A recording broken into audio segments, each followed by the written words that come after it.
দেখো কাকে দিয়ে আসছি, আমার বাবা আসছে। এত খুশি হওয়ার কি আছে? কি ব্যাপার, আপনি আমাদের বাড়িতে কেন? যা বের হয়েছেন। আলিফ, তুমি কিন্তু ভুলে যাচ্ছ সে আমার বাবা, হ্যাঁ তো, তোমার শ্বশুর হয়। তুমি তাকে এভাবে অপমান করে কথা বলতে পারো না। আমি তো একটাবারও বলি নাই যে সে আমার শ্বশুর না। আমি তাকে চিনি, আর চিনেই বলছি এখান থেকে চলে যেতে। আপনার কি শরম লজ্জা বলতে কিছু নাই? আপনি দেখতেছেন যে আমাদের দুইজনের মাঝে শুধুমাত্র আপনাকে নিয়ে কথা কাটাকাটি হচ্ছে, তারপরে ওখানে দাঁড়াচ্ছেন কেন? যান, চলে যান।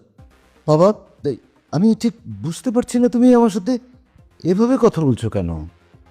আমাকে একটু বলবে যে কিছু কি হয়েছে বাবা?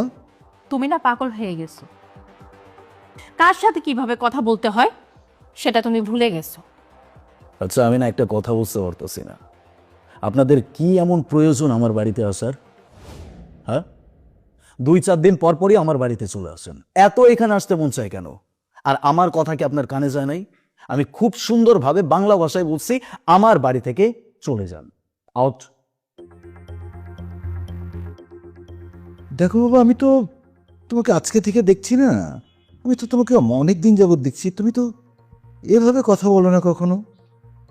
আমাকে একটু খুলে বলবে যে কি কোনো সমস্যা হয়েছে কিনা। আর আমাদের দ্বারা যদি তুমি কোনো কিছু মনে করে থাকো, আমাকে একটু খুলে বলো। এভাবে তো তুমি আচরণ করতে পারো না আমার সাথে। শোনেন তাহলে,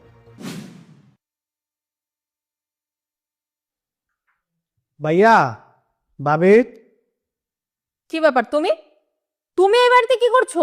এখানে কেন আসছো? ভাবি, 2 দিন পরে আমার অ্যাডমিশন পরীক্ষা, তো তাই ভাইয়া আসতে বলছিল। তোমার অ্যাডমিশন পরীক্ষা, তো এখানে আসবে কেন? না মানে, ঢাকা শহরে আমার তো ভাইয়া ছাড়া কেউ নাই, এজন্য ভাইয়া আসতে বলছিল। আদিক্ষেতা দেখাইতে আসছে যে ঢাকা শহরে আপন বলতে কেউ নাই। এই শোনো, এই বাড়িটা যতটা তোমার ভাইয়ের, ততটা কিন্তু আমারও। আমার পারমিশন নিয়েছে, আমার পারমিশন না নিয়ে আসতে বলে দিয়েছে। এই তোমরা জানো না তোমাদেরকে আমি সহ্য করতে পারি না? চলে আসছে মুখ উঠিয়ে। এই যাও এখান থেকে, যাও। ভাইয়ার সাথে দেখা না করে চলে যাব ভাবি? হ্যাঁ, না বলেই চলে যেতে হবে? ভাইয়ারে বলতে হবে? এই আমি বলতেছি, এ তো হইতেছে না। যাও এখান থেকে, ভাইয়াকে বলতে হবে না। দেখেন ভাবি, আপনি কিন্তু আমার সাথে খারাপ ব্যবহার করতেছেন। আমি কিন্তু ভাইয়াকে বলে দেবো। তোমার যা ইচ্ছা তুমি তাই করো, ভাইয়াকে বলে দিবে। আমিও দেখতে চাই তুমি তোমার ভাইয়াকে বলে তোমার ভাই কি করে। এই মুহূর্তে এখান থেকে বের হবা, নাকি আমি ঘাড় ধাক্কা দিয়ে বের করবো?